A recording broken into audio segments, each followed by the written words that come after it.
Zimbabwe is a republic. Zimbabwe is a republic. Pane vakanga voda kuta toda kumutsidzira king kumaTebeleland tikati aiwa, you cannot have a kingdom in a republic.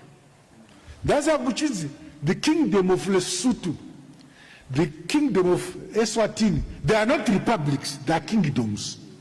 Zimbabwe is a republic. They cannot be a king. They can only be chiefs, senior and junior, different levels, but they are chiefs. I got a letter on Wednesday from the grandson of King Lobengula.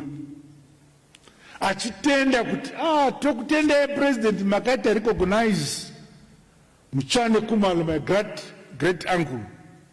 Ndio zvinoitwa. Ndio zvinoitwa. Nakunyora tsamba kuti ndoda kuita king.